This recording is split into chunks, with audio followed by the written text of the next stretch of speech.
अस्सलाम वालेकुम दोस्तों, मेरा नाम है अली और हमेशा की तरह मौजूद है दाऊद और आप देख रहे हैं इस वक्त क्रिकेट लवर अली शो को। किसको देखना बनता है इसमें आप लोग से बात करने जा रहे हैं। बात करेंगे जी आज आपके साथ एशिया कप की कोई नई डेट्स आ रही है सामने, पाकिस्तान इंडिया की क्या डेट आ रही है वो आपको बताएंगे।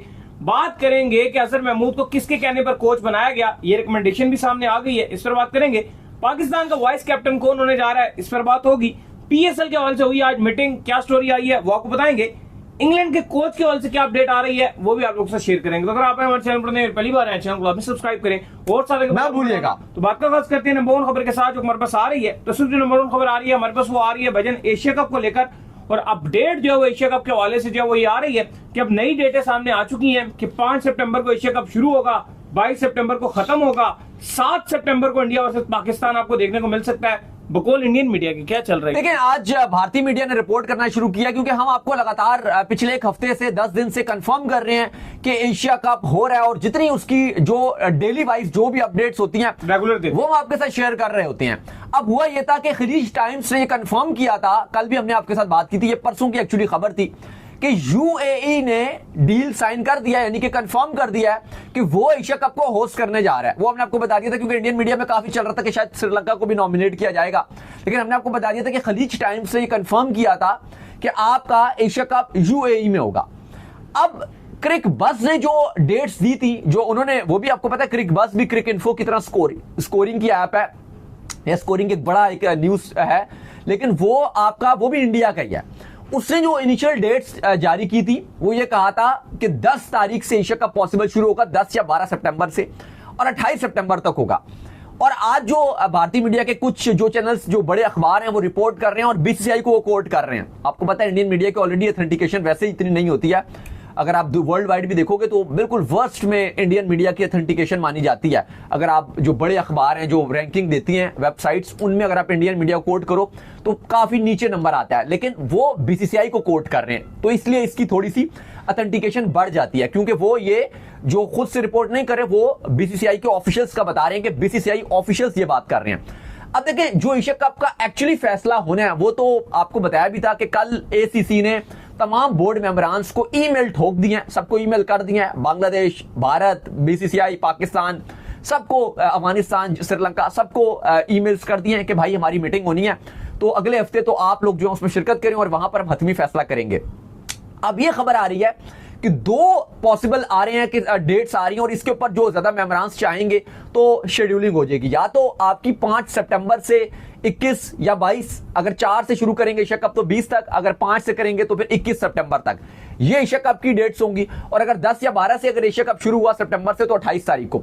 लेकिन ये कंफर्म खबर आ रही है कि इंडिया वर्सेस पाकिस्तान के जो मैचेस हैं, जो पहला मैच पाकिस्तान इंडिया का खेला जाएगा, अगर तो एशिया कप 5 तारीख से शुरू होता है या 4 से वट, तो 7 सितंबर को इंडिया वर्सेस पाकिस्तान का पहला मैच खेला जाएगा। 7 सितंबर को जो संडे है पहला मैच खेला जाएगा, और दूसरा इंडिया वर्सेस पाकिस्तान का जो मैच है वो 14 तारीख को खेला जाएगा, जो सुपर 4 राउंड में खेला जाएगा। सुपर 4 में जब मैच बनेगा, 2 इस ग्रुप से आएंगी, 2 उस ग्रुप से आएंगी, तो उसमें इंडिया वर्सेस पाकिस्तान का मैच आपको पता है वो रख दिया जाता है A1 A2 B2, जिस तरह का वो ग्रुप बनाया जाता है, सिचुएशन होती है वो, तो वो मैच भी बता दिया गया, वो 14 तारीख को होगा।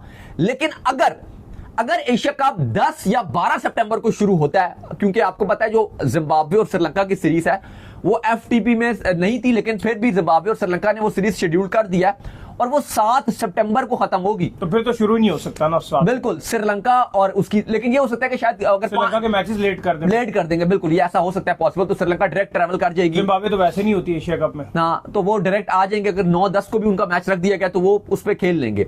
अगर तो 10-12 सितंबर को एशिया कप शुरू हुआ तो पहला इंडिया वर्सेस पाकिस्तान का जो ग्रुप मैच है वो होगा 14 सितंबर को, 14 सितंबर को जो संडे आ रहा है, और जो दूसरा मैच है सुपर 4 का वो फिर खेला जाएगा 21 तारीख को, 21 सितंबर को। तो ये भी लॉक कर दिया गया है। ये इसलिए क्योंकि जो ब्रॉडकास्टर था सोनी, वो ये ख्वाहिश रखता है कि इंडिया पाकिस्तान का मैच मुझे संडे को ही चाहिए, क्योंकि उसने एशिया कप में बहुत कुछ है, बाकी एशिया कप में पाकिस्तान अफगानिस्तान है, इंडिया बांग्लादेश है, श्रीलंका बांग्लादेश है, बहुत कुछ है, लेकिन सोनी को कुछ भी नजर नहीं आ रहा है। ना इधर से कुछ इंडिया के मैचेस नजर आ रहे हैं, ना पाकिस्तान के नजर आ रहे हैं, ना बाकियों के मैच नजर आ रहे हैं। वो कहता है भाई सिर्फ पाकिस्तान इंडिया, क्योंकि वो कहता है कि मेरे जो 90% पैसा होगा पूरी साइकिल में वो इंडिया पाकिस्तान का मैच होगा। बीच में इवन उसने पैसे तो वुमेन्स के भी भरे हुए हैं, अंडर 19, इमर्जिंग एशिया कप, दर्जनों के हिसाब से जो एसीसी के इवेंट हैं, एशियन क्रिकेट काउंसिल के, इमर्जिंग, वुमेन और अंडर 19 सब कुछ है, लेकिन उसको किसी से सरोकार नहीं है। वो सिर्फ और सिर्फ इंडिया पाकिस्तान के मैच से अपना जो 170 मिलियन की डील साइन की है वो खाली इसी मैच की बेस पे किया। तो वो कहता है कि मुझे ये संडे को ही मैच चाहिए। फिर आपको मैं कंफर्म कर दूं, अगर भारतीय मीडिया जो आज रिपोर्ट कर रहा है उसके मुताबिक अगर 5 सितंबर से एशिया कप खेला गया तो पाकिस्तान वर्सेस इंडिया 7 सितंबर को खेला जाएगा पहला मैच जो ग्रुप मैच होगा, और सुपर 4 का मैच पाकिस्तान इंडिया का 14 तारीख को होगा। और अगर इंडिया वर्सेस पाकिस्तान का मैच 10 अगर एशिया कप 10 या 12 सितंबर से शुरू होता है तो पहला इंडिया पाकिस्तान का मैच 14 तारीख और दूसरा मैच फिर 21 को होगा। खैर, इसके बाद जो अपडेट आ रही है वो आ रही है सलमान अली आगा के हवाले से। तो अजहर महमूद को जो कह रहे हैं जी कि आपको कोच बनाने में जो रिकमेंडेशन दी है वो सलमान अली आगा ने जो रिकमेंड किया जी आप इनको जो कोच बना दें। लेकिन सवाल मेरा बड़ा सिंपल है, और सवाल ये है कि उनको तो भी आपने सिर्फ अपना T20 का कप्तान बनाया हुआ है। रेड बॉल में तो उनको आपने ना कप्तानी अनाउंस की है, ना रेड बॉल का उनका पता है कि वो वाइस कप्तान है या रेड बॉल में क्या उनका रोल होने जा रहा है। तो वो कैसे रिकमेंड कर सकते हैं और उनकी रिकमेंडेशन पे कोच कैसे बन सकता है? देखिए, ये बासित अली ने क्लेम किया था और काफी ज्यादा मीडिया में ये रिपोर्ट होना शुरू हो गया है। देखिए, इसमें ना दो बातें हैं। पहली बात तो यह है कि हकीकत बात यह कि बासित अली की कोई ऑथेंटिकेशन नहीं है। आप अगर वो कुछ कह देते हैं तो आप उनकी बात नहीं मान सकते। इससे पहले कुछ कह देते हैं, कुछ भी कह देते हैं। उनकी ऑथेंटिकेशन 100 में से अगर आप रेट करो तो 0 है, मतलब बिल्कुल 1% भी ऑथेंटिकेशन नहीं है। तो आप इस बात को हटा दो। लेकिन अगर आप इसका दूसरा रुख देखो, अगर आप उनको हटा दो, उन्होंने क्या ये कोई बात नहीं है, लेकिन अगर आप फिर भी देखो कि क्या इसमें जो अजहर महमूद है क्या उनका सलमान अली आगा का कुछ शामिल हो सकता है। देखिए, अगर तो ठीक है, हम मानते हैं कि इस टाइम जो पीसीबी के चेयरमैन मोहसिन नकवी हैं उनकी अलाइनमेंट बैठी हुई बहुत उनकी गुड बुक में है। सलमान अली आगा नंबर 1 पे है, गुड बुक, बहुत उनकी रेपुटेशन अच्छी है, वो बहुत उनको मानते हैं। अगर उन्होंने उनसे पूछा हो तो चलो आगा ये कह भी सकते हैं कि हाँ जी अजहर महमूद को रख दो, वो उनको भी कोई इशू नहीं है। इस्लामाबाद यूनाइटेड के साथ भी उनके एक अच्छे ताल्लुकात रहे हैं, वो कोई इशू नहीं है। लेकिन फिर भी ऐसा लग रहा है कि ये बिल्कुल ही बेबुनियाद चीज है, क्योंकि अजहर आपका जो सलमान अली आगा है उनका रेड बॉल से कोई ताल्लुक नहीं है। अभी वो कप्तान अनाउंस नहीं हुए। फिलहाल करंटली शान मसूद जरूर है, लेकिन इस टाइम साउथ शकील लाइन में लगे हुए हैं। ठीक है, आगा की भी इस कंटेंशन में कप्तानी के लिए लगी हुई है। अभी अनाउंस नहीं किया गया कप्तान, अब कप्तान अनाउंस किया जाएगा। लेकिन फिलहाल ये आप कह देना बासित अली की वजह से ये तो सही नहीं है। लेकिन हाँ, फिर भी अगर आप ये देखो तो एक चांस हो भी सकता है कि अजहर महमूद, अगर आपके जो पीसीबी चेयरमैन अगर उन्होंने पूछा हो तो वो कह सकते हैं।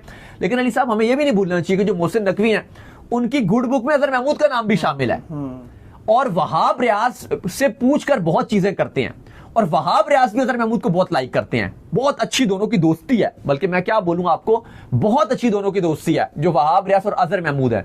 दोनों मिलकर चलते हैं। जब टीम के साथ भी ये थे तो दोनों कहीं भी जाते थे, ये दोनों ही जाते थे, वहाब और अजहर महमूद। तो अभी भी हम ये देखते हैं कि जब सलमान अली आगा को कप्तान बनाया गया था, चेयरमैन मोहसिन नकवी ने 5-6 लोगों से इसमें मशावरत की थी, जिसमें आपके सरफराज अहमद थे, मिसबाउल हक थे, सिकलैन मुश्ताक थे, वहाब रियाज थे, 1-2 और लोग भी थे, और के भी नाम थे। अब सब ने जो नाम लिया था वो शादाब खान का नाम लिया था कि उनको कप्तान बना दो। वहाब रियाज ने बोला था आगा को कप्तान बनाओ। तो कप्तान किसको बनाया? आगा को बनाया। तो अभी भी ये है कि वहाब रियाज ने ये नाम रिकमेंड किया जो हम तक जराए बताते हैं। इसमें कोई वो नहीं है कि अगर आपके आगा लाइक भी करते हो, उन्होंने बोल भी दिया हो, लेकिन वहाब एक्चुअली थे जो मोहसिन नकवी को उन्होंने रिकमेंड किया कि भाई आप जब तक कोई आपके पास कोच नहीं है तो आप अजहर महमूद को अपॉइंट कर दीजिए। तो ये वहाब की ज्यादा इनपुट आप कह सकते हो इसमें। खैर, इसके बाद जो अपडेट आ रही है वो आ रही है पाकिस्तान के वाइस कैप्टन को लेकर जो अपडेट आ रही है। तो मोहम्मद हारिस जो है उनको पाकिस्तान का जो वाइस कैप्टन है वो अनाउंस किया जा रहा है। वैसे पहले जो पिछले दिनों खबर आई थी जिसमें उन्होंने कहा था कि मेरी कोई इंटरेस्ट नहीं है कप्तानी शप्तानी में, क्योंकि लास्ट टाइम भी जब उनको कप्तान अनाउंस करने की सिचुएशन बनी थी तो रिजवान ने तो उनको T20 से ही ड्रॉप कर दिया था, तो इसलिए वो खास इंटरेस्ट नहीं ले रहे थे, बस गेम में वो रहना चाह रहे थे। बट अब ऑटोमेटिकली जो सिचुएशन है वो ऐसी बन गई है कि शादाब चूंकि वाइस कप्तान थे और शादाब जो 3 महीने के लिए जो पाकिस्तान क्रिकेट से दूर हो गए, तो लिहाजा अब हारिस का नाम जो सामने आ रहा है। भाईजान देखिए, अब और कोई ऑप्शन भी नहीं था अगर आप देखो, क्योंकि शादाब खान 3 महीने के लिए बाहर हो गए हैं, वो इंग्लैंड जा रहे हैं और लंदन में उनकी सीधे हाथ की राइट हैंड की शोल्डर सर्जरी होनी है और उसमें उनको काफी रिकवरी में टाइम लगेगा। पॉसिबल तौर पे वो एशिया कप से तो बाहर है। वर्ल्ड कप जो T20 वर्ल्ड कप है उसमें भी उनके इम्कानात, वही बात है कि वो अपने आपको फिट साबित करेंगे, फिटनेस ठीक करेंगे, कुछ अपनी मैच फिटनेस दिखाएंगे, कुछ परफॉर्मेंसेस दिखाएंगे, तो फिर वो वापसी करेंगे। तो तब तक आपकी एक हैवी सीरीज है, हैवी आपकी क्रिकेट, आगे पूरा कैलेंडर आपका बिजी है। जब बांग्लादेश से आप खेलोगे, फिर आगे आपने वेस्ट इंडीज जाना है, फिर आपने ट्राई सीरीज खेलनी है, फिर एशिया कप बड़ा इवेंट है, वहां पे आपको एक बैकअप का प्लान चाहिए। तो इसमें आप ये देखते हो कि आपके पास वो ऑप्शन हो जो आपके पास हर मैच खेल रहा हो। तो वो फिर ऑप्शन यही नजर आ रहा है कि आप हारिस को ही रखोगे, क्योंकि वो विकेट कीपर भी है और ऑलरेडी आप पहले उसको जो आपके अपने नेशनल चैंपियन कप थे उनमें भी आप ऑस्ट्रेलियन की उसको कप्तानी दे चुके हो। आप जो आपकी जो शाहीन की टीम थी उसकी भी आप उससे कप्तानी करवा चुके हो। आपने उसको काफी ज्यादा उस पर इन्वेस्ट भी किया है अपने जो सर्किट में, आप जितने भी आपके टूर्स होते थे डोमेस्टिक के और बाकी भी आपके जो इंटरनेशनली भी आपकी जो शाहीन और ए के जो दौरे थे उनमें आपने हारिस को कप्तानी दी थी। तो अब उन्हीं को आप कप्तान, वाइस कप्तान बनाने जा रहे हो। लेकिन देखो अब इसमें एक और आपके पास ऑप्शन क्या, अगर आप देखते हो फखर जमान को तो आप हटा दो, काफी लोग उनकी बात कर रहे हैं क्योंकि उनको पीसीबी एक तो ये भी देख रहा है कि उनकी फिटनेस भी उतनी नहीं है और फिर वो चाहते हैं कि कोई ऐसा वाइस कप्तान हो जो ग्रूम किया जाए। एक अगर आप देखो तो साइम अयूब इसके अलावा आपको और नजर आते हैं, बाकी तो और कोई आपको नजर नहीं आता। लेकिन साइम अयूब भी अभी आप देखो तो उतना उनको कप्तानी का एक्सपोजर नहीं है, अभी वो भी फिटनेस से वापस आए हैं, इंजरी उनकी हुई भी थी, फिर उन्होंने का नी का ऑपरेशन था, फिर वो वापसी कर रहे हैं। तो मुझे लग रहा है कि एक इनके अलावा कोई ऑप्शन नहीं है पाकिस्तान क्रिकेट बोर्ड के पास, इसीलिए मोहम्मद हारिस को बनाया जा रहा है। खैर इसके बाद जो खबर आ रही है वो आ रही है पीएसएल मीटिंग के हवाले से। तो पीएसएल में जो आज मीटिंग है वो हुई है भाईजान, जितने स्टेक होल्डर्स थे वो सारे जो है वहां पर मौजूद थे। हम आपको बता रहे थे काफी दिनों से ये जो मीटिंग के मामलात हैं इनको जो डिले किया हुआ है, तो आज फाइनली मीटिंग हुई है। क्या क्या मुद्दे डिस्कस हुए हैं जी मीटिंग में? देखें आज जो आपके सलमान नसीर साहब हैं, पीएसएल के सीओओ हैं, वो मौजूद थे, उनकी सदारत में ये इजलास किया गया। मोहसिन नकवी ने भी शिरकत की, बाकी भी जितने स्टेक होल्डर हैं, फ्रेंचाइजिस ने भी शिरकत की, जो स्पॉन्सर रहे हैं उनकी भी शिरकत थी।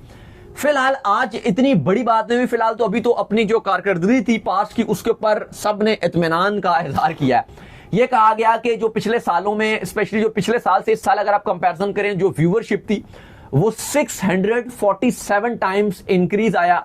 फिर कहा गया कि इस साल सबसे जो अच्छी चीज की गई वो अप्रिशिएट करने वाली बनती है कि पाकिस्तान क्रिकेट बोर्ड ने पीएसएल में उर्दू कमेंट्री इंट्रोड्यूस करवाई, फुल, हमेशा 5 ओवर की होती थी, इस बार फुल करवाई गई। ये एक बहुत अच्छा, इसको सराहा गया, सब ने इस पर सेटिस्फेक्शन का इजहार किया गया और इसी वजह से कहा गया कि व्यूअरशिप भी बहुत ज्यादा बढ़ी, ये भी सब ने इस पर भी खुशी का इजहार किया गया। फिर जितने ब्रांड्स वैल्यू थी और जितनी ओवरऑल सारे मैचेस थे वो बड़े इंटरेस्टिंग हुए हैं, छक्के ज्यादा लगे हैं, वो हर चीजें सब हुई हैं। लेकिन अब कहा गया है कि हमने पहले साल से आखिरी साल तक जितने स्टैट्स थे वो भी उस मीटिंग में शामिल किए गए कि किस तरह से हम आगे से आगे गए हैं और चेयरमैन मोहसिन नकवी ने भी इसमें बड़ा प्रेस किया सबको। और अब कहा जा रहा है कि जो ऑडिट है, अब जो नेक्स्ट इसकी पीएसएल की मीटिंग होगी उसमें फैसला किया जाएगा, जो सारी फ्रेंचाइजीज हैं उनकी ब्रांड वैल्यू निकाली जाएगी, फिर उसके हिसाब से जो नई फीस है हर फ्रेंचाइज की, आपको पता है कि अभी जो पहले साल फीस फिक्स हुई थी वो 10 साल तक लॉक हो गई थी, लेकिन अब उसमें भी इंक्रीमेंट आएगा, वो हर फ्रेंचाइज को ज्यादा देनी पड़ेगी। मुल्तान सुल्तान को ऑलरेडी इशू है क्योंकि वो ऑलरेडी बहुत ज्यादा पे करते हैं, क्योंकि वो बाद में आए थे, शायद उनकी फीस ना बढ़ाई जाए क्योंकि उनकी ऑलरेडी बहुत ज्यादा है, सबसे 10 गुना आप कह लो, ऑलमोस्ट किसी से 5 गुना, किसी से 10 गुना ज्यादा उनकी फीस है।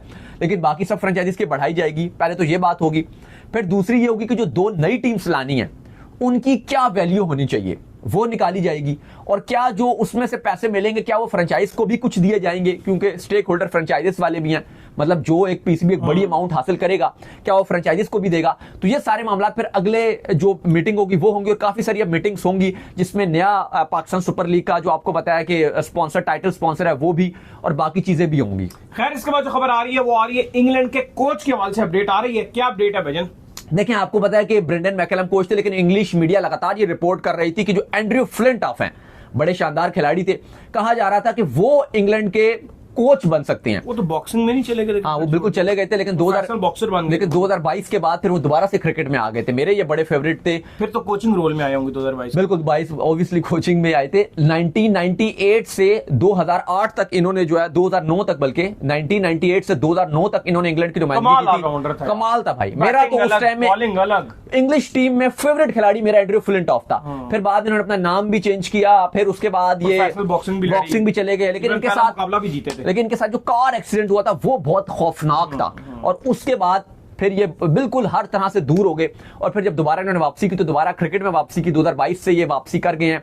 इंग्लैंड लॉयंस की भी कोचिंग कर रहे हैं, एक नॉर्दर्न टीम है उसकी भी हेड कोच रहे हैं। फिर इंग्लिश जो टीम मेन है T20 वर्ल्ड कप में भी असिस्टेंट कोच के फराइद अंजाम दे रहे थे वेस्ट इंडीज में, तो टीम के साथ लगे हुए हैं।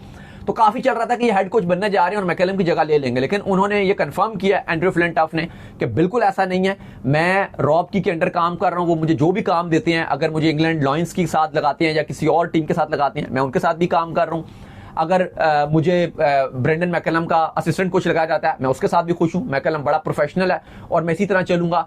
मेरा कोई फिलहाल इरादा नहीं है कि मैं फ्रेंचाइज T20 लीग्स में जाके डिफरेंट टीम्स की कोचिंग करूं, मैं इंग्लैंड के साथ ही फिलहाल काम करना चाहता हूं।